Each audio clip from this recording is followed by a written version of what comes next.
Hello, this is Veterans News, a production of the United Veterans Organization of Nassau County. My name is Ed Allman. I'd like to thank Altice USA for providing the training for our crew and for the use of their studio facilities here in Hauppauge. The show is broadcast on public access television. You can also catch Veterans News on YouTube. Just go to Veterans News UVO. I'd like to say hello to our viewers in both Nassau and Suffolk County. I also would like to thank Sabrina Lacey, former commander of the Suffolk County VFW, for being my co-host. Thank Ed. Okay. Oh, yes. Okay. I'd like to thank our crew. At camera one, we have Donald Caulfield. Our audio director is Larita DeBrino. Our technical director is Beverly Allman. Our director is Robert Lane. And the floor manager and production expert and everything else around here is Pat Galino. Hello, Pat. Okay. By the way, if you'd like to ask me any question or have any comments on the show, please go to my email, veteransnewsuvo@gmail.com. Our guests today are two veterans of the rough and tumble world of local politics. William Gaylor III of Nassau, a Nassau County legislator from District Number 6, which is Malvern, Lynbrook, Valley Stream, and Garden City? Not Garden City. Not Garden Rockville City. Center. Rockville Center. There you are. Right.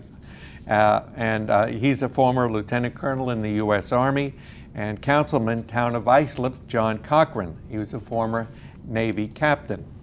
We'll talk to our guest in a few minutes, but first let's remember some of the veterans who died recently. Mickey Crowley, a longtime Long Island resident and LaSalle military graduate, served in the Army from 1954 to 57. William Terrence of Rockville Center served in the Marine Corps after graduating from Notre Dame in 1962. Jerry Borelli of South Setauket was a naval reservist who was ordered to active duty in 1953. James Nicholas, a doctor, practiced in Hempstead and Rockville Center neighborhoods. He was a medic during Vietnam. Margaret, I thought I would have trouble reading this, Parthy Muller. Margaret Parthy Muller. She served as a registered nurse aboard the hospital rescue ship during World War II. She was from Mineola. Louis Jordan of East Meadow was a disabled Korean War vet where he fought with the Marines. James McMahon of Plainview served both in the Army and the National Guard. Harold Schwartz of East Meadow was a proud Army Korean War veteran. Pat Stapleton of Belmore served his country in the Army in 1952 to 54. Francis Flood of Massapequa was a proud Army veteran. Charles Vesey of Riverhead was a proud veteran of the U.S. Army and a retired staff sergeant from the New York National Guard. Robert Marini was a World War II veteran with the 112th Airborne. Dr. William Folsom of Huntington died at 98 years old. He was a proud veteran of World War II. Richard Bauman of Ridge was a Vietnam veteran from the U.S. Air Force. And Ruth Berwick of West Islip. Ruth is a question. I didn't know if she was a veteran or not, but because of this, I think we should mention that Ruth Berwick of West Islip was buried with her husband Robert at Arlington National Cemetery. She was a longtime employee of the Department of Defense. Okay, if you know a veteran who died recently and you'd like their name mentioned here, please email me at veteransnewsuvo@gmail.com. That's the end of Veterans News now. Now it's time for our guest. John, welcome. Okay. And William Gaylor, welcome too. Since you're sitting next to me, I'll start with you, then I'll get to you, John. Tell me something about, first, what you do for a living right now, and then how you got started in the military. Sure. First of all, I would like to just take a moment for all of us to remember, with Memorial Day just passing, all of the sacrifices made by so many to preserve the freedoms and liberties that we get to enjoy every day. So I'm very thankful to all those that have served, especially we take a moment over the Memorial Day holiday to remember those that made the ultimate sacrifice. I myself was a young man, 18, had graduated from Baldwin High School a few years back. I was attending Nassau Community College and came across a recruiter on campus giving a pitch. And what I remember hearing was pretty simple. It was, "Gaylor, have we got a place for you in the Army? We'll get you to Hofstra University if you give us 3 years of your life under the GI Bill." And I said, "Okay, I can do 3 years.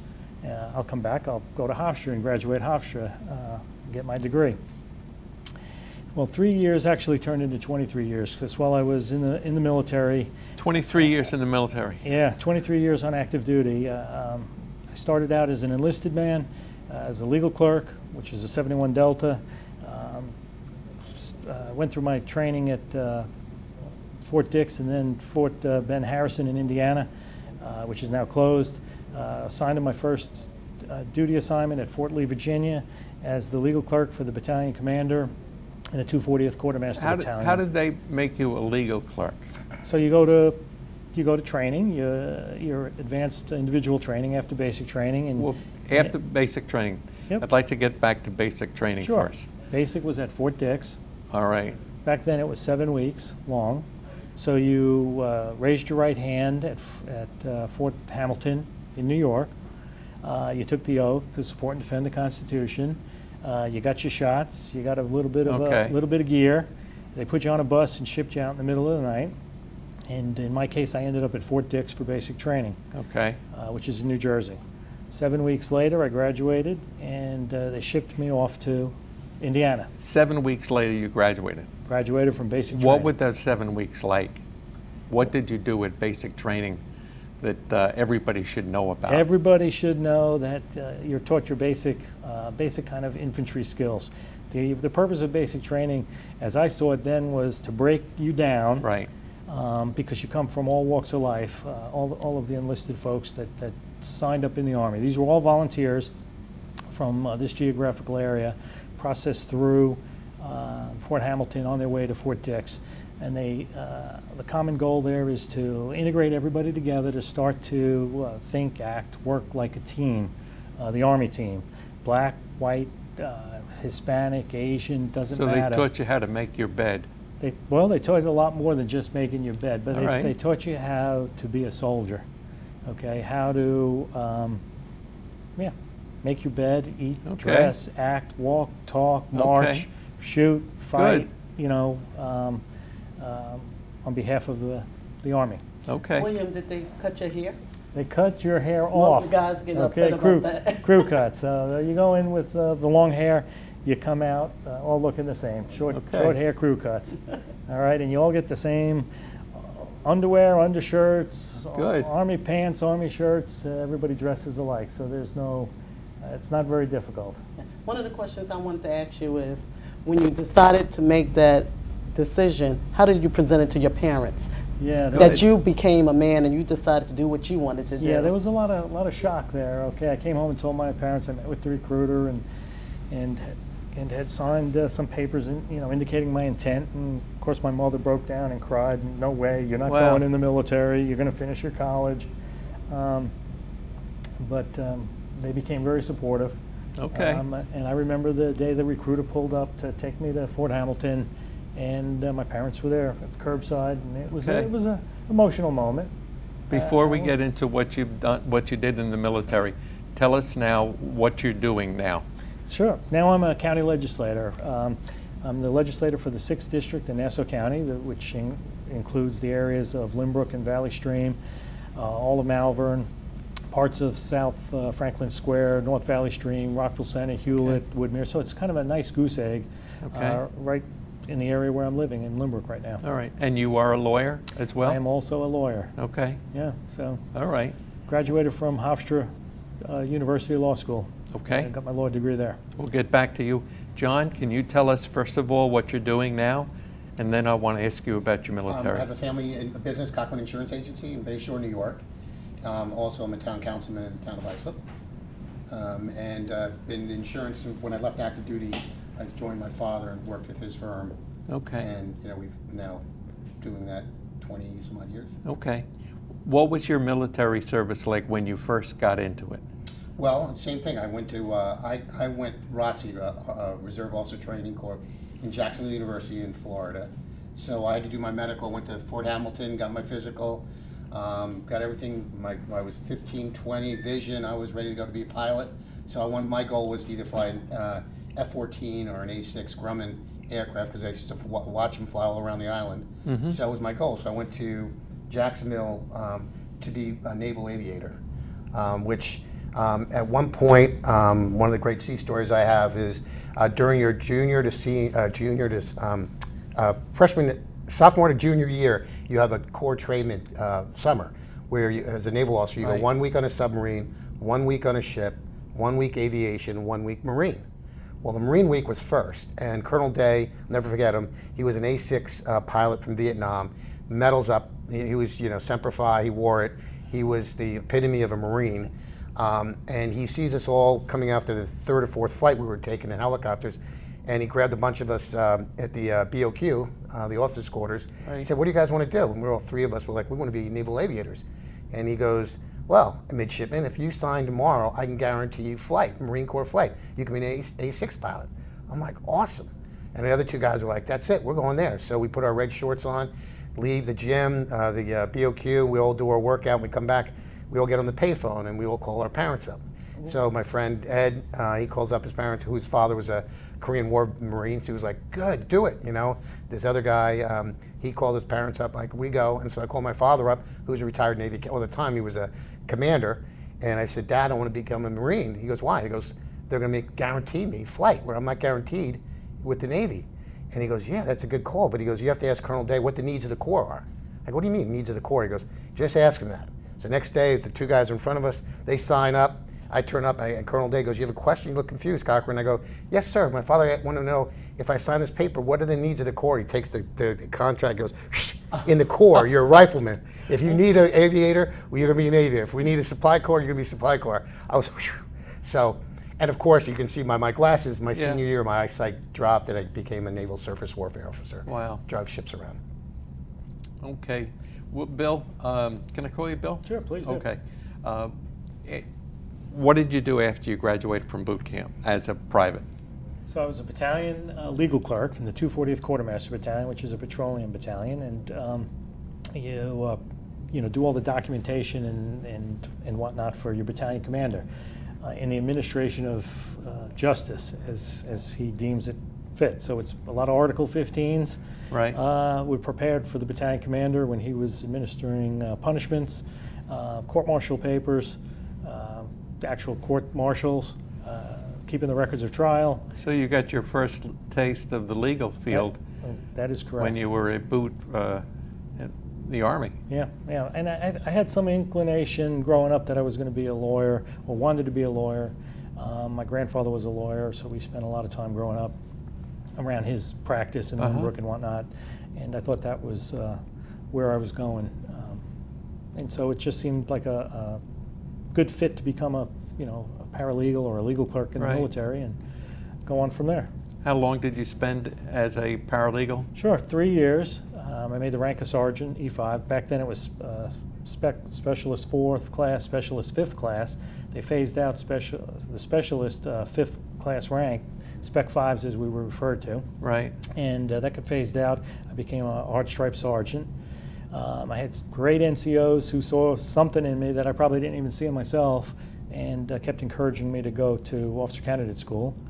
I had left my first duty assignment, Fort Lee, and was in Korea, and Where were you stationed in Korea? Daegu, which is southern part of Korea. I was in a support command there, and I continued taking college classes while I was there, and made my application. So I made my first application to officer candidate school when I was at Fort Lee before I got to Korea, and I got a nice little postcard back from the Department of the Army that basically said, thank you for your application, but others have been found more favorably qualified. And here is the set of orders, just signing you over to Korea now, Right. since I didn't make the cut. So I was while in Korea, I applied again, was accepted for a class about a year out. I transitioned from Korea to Fort Huachuca, Arizona, where the military intelligence school is. Again, I was a legal clerk there until my class date for officer candidate school at Fort Benning popped up. When you were in Korea, did you have to interject with the team spirit? Yeah, well, that's those yearly exercises that just until recently continued since the hostilities ended from the Korean War. You I know, was in Camp Casey. Oh, so you were a little bit north. Yes. I made many trips there because that was the maintenance headquarters for many of the Korean units. The higher level echelon maintenance units were there. So made a few trips there myself. But back from Huachuca to Benning, to officer candidate school, where I was commissioned as a quartermaster officer, second lieutenant in the quartermaster branch. And I served as an officer for just short of 20 more years before I retired. Right. Now, one thing that really impressed me in your resume was you spent some time in the jumping out of planes. This is true. Yeah, I was assigned to the 82nd Airborne Division, 82nd Airborne. which is America's Guard of Honor, Fort Bragg, North Carolina. I jumped from an aircraft 32 times. Now, you were a logistics officer? A logistics officer, yeah. I was. And what was a logistic officer jumping out of a plane for? All right. Well, I was a support operations officer, and my task, our unit's task in the support battalion, was to support the 1st of the 504th Parachute Infantry Regiment, which is a battalion of infantry soldiers. Right. At that time, it was, our commander was Colonel Petraeus, David Petraeus. Right. I've heard him. Yeah. Sure. Yeah, sure. Everybody heard of him. Right.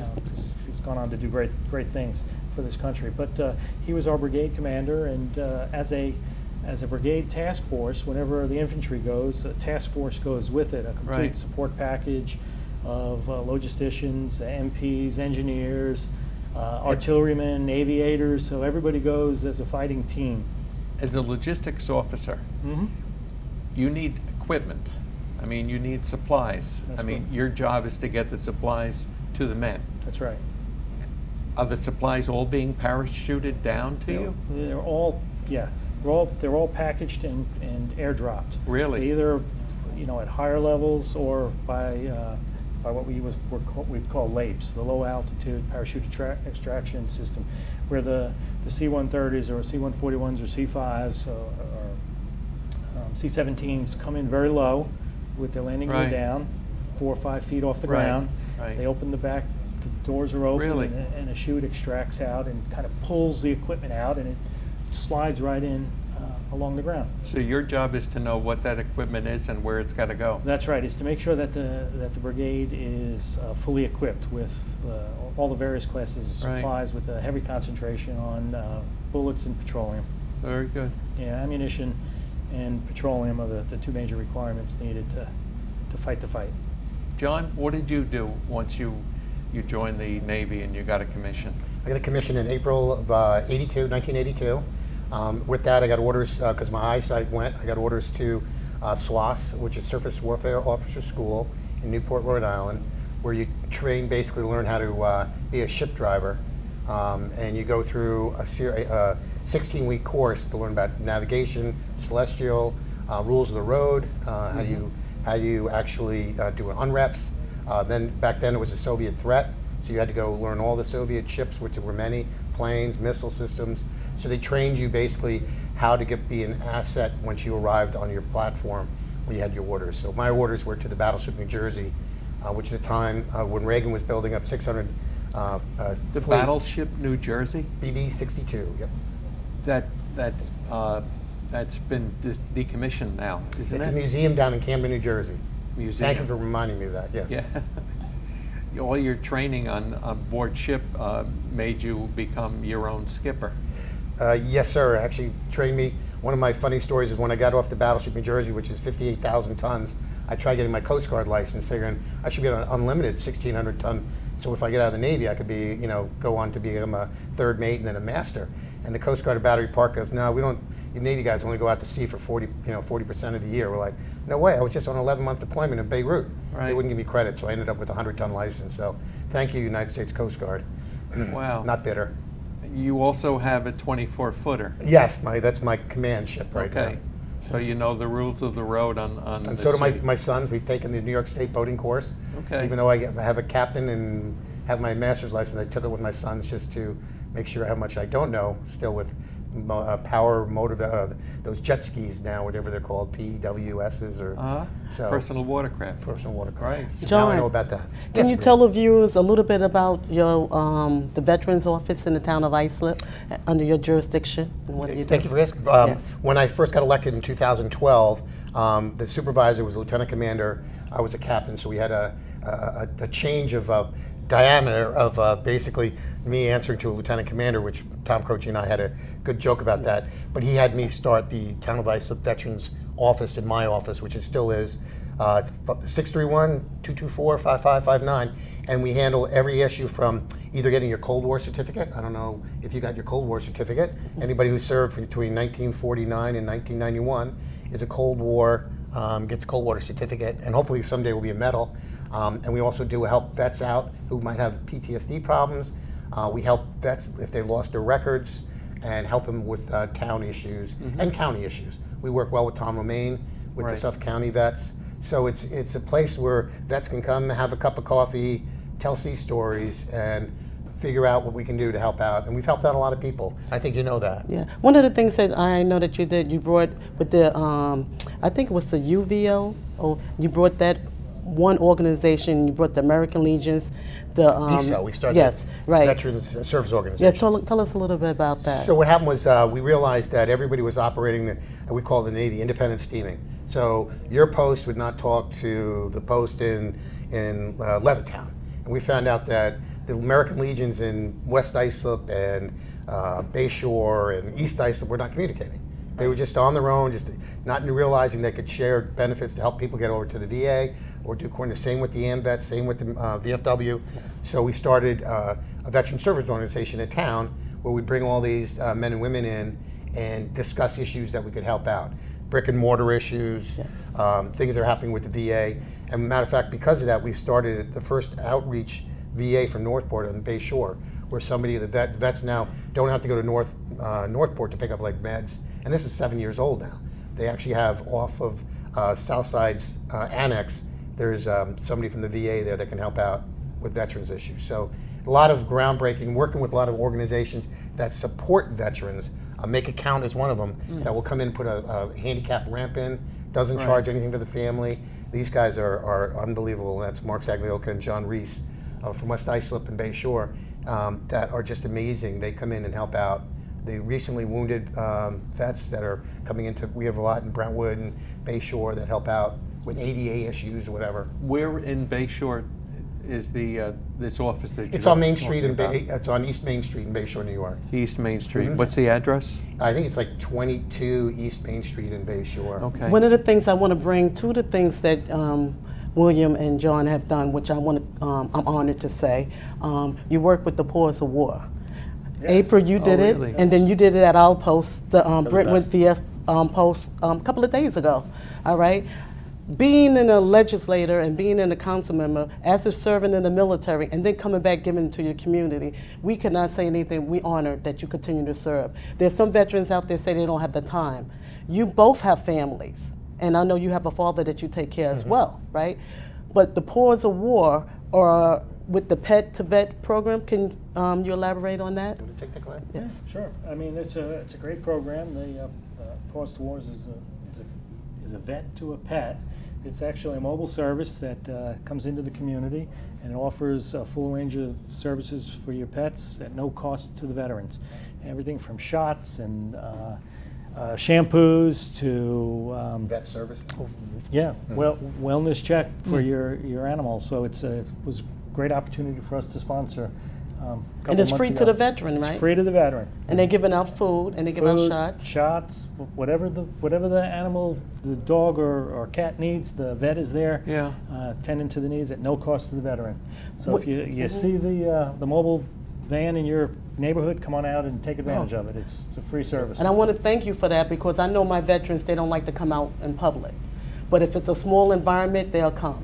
And we had a good outcome on Saturday. I think it was Friday. Friday. We had a good outcome, and want to thank you for coming and doing that. Also, there was a program that you started where you were trying to get some funding for all the American Legions. You're probably part of that too, William. The American Legions, the VA, anybody who have a post. So they have repairs for those organizations. And being that you are a legislator, you can vote and have those grants be approved. No, absolutely. That's the thing. When you go up to we go up to Albany, that's where you go, right? I go to No, Mineola. Mineola, all right? When you go to Mineola, you're writing these resolutions to make these changes. Those veterans out there don't realize that you're taking out your time, both of you, to go out there and write these proposals to make changes so they can get these benefits. So they need to come out to these nonprofit organizations like you serving in the VFW. Where are you serving at? I'm a member of the East Rockaway VFW. And you, John? Brentwood now. Yes, yes. And of VFW. course, Ed, you're with SIASA. And the VFW and the American Legion. Right, and I'm with Right. the VFW. And I'm AMVETS, American Legion and VFW. We have Okay. a mixture array of all different organizations. But now those organizations are going down in every area because of viewers that are out there that need to come out and join and take over the, what you call it, baton? Yeah. All right, Pass the because baton. we're getting older now. Yeah. Not Ed, just me, okay? So we need you young people to come out there and join these organizations. We don't care which one you join, just join. And Yeah. you may want to follow behind John and William Yeah. and get into the area where you can make the real changes. But you got to start off somewhere. Do you agree, William? Absolutely, it's important. Get involved, be involved, stay involved. We need you, and we're here to help as well. Yeah, we only have 3 minutes left. Is there anything you'd like to say about serving in the military? What- No, it was absolutely the best time of my life. I would recommend it to everybody. Every student coming out of school should think about the military as a career choice, or just a choice for a few years to figure out what you want to do in life. I think the military offers a great opportunity, and it shouldn't be overlooked. If they wanted to become an officer in the military, what do you suggest that they do? I suggest that you get enrolled in your college ROTC classes and take those military science classes, get in the ROTC program, and be commissioned as a second lieutenant. Thank you. And you one of the alumni with Hofstra University. That's right. I was the professor of military science back from 2001 to 2004, and a great program. Definitely worthwhile. Right. That big a difference. You should become a commissioned ensign or a second lieutenant in the Marine Corps. So, Very and you good. do that. Use your high school guidance counselor to use that, and also go talk to a vet. Everybody knows somebody who served. I get calls weekly from either a student that wants to apply for the Naval Academy, West Point, whatever, looking for a recommendation. I sit them down and I really interview them where your faith and heart is to serve this nation. It's a great nation, and the opportunity to raise your hand and put it on the Constitution, support and defend, it goes with you your whole life. And I have to tell you, we're not former lieutenant colonels and captains. We are retired. Retired. Yeah, we're always Who going to be. said former? You said. Did I say former? I was, no, I'm a captain for the rest of my life. So is my father, and so is it. And for me to agree with an army, it's really tough for me. You know, I get stationed in Iraq for a year with the 3,000 Army from the 595th, and they tortured me with anti-Yankee stuff. I mean, all my containers are coming over with Boston Red Sox painted on them. So it was a hard year being part of that surge. Yeah, but we appreciate it. Yes. We appreciate it. We're both logistics. Yeah, I was know. port officer. So we used to have constant battles with the 595th when I brought the ships in. Wow. They had to say, "Go Navy." Okay. And John and William, once again, I want to tell your families out here, thank you for serving our community, our nation, and our world. Because you know it's a global world right now when it comes to strategically protecting this country. Yes, ma'am. And Thank there's you for your nothing more service. honor. I could be sitting here with all three of you. That's it. Okay, thank you both. Thank you for yours, Thank you. and Ed, thank you for your Okay. service. Thanks a lot for coming. Oh, my All pleasure. right.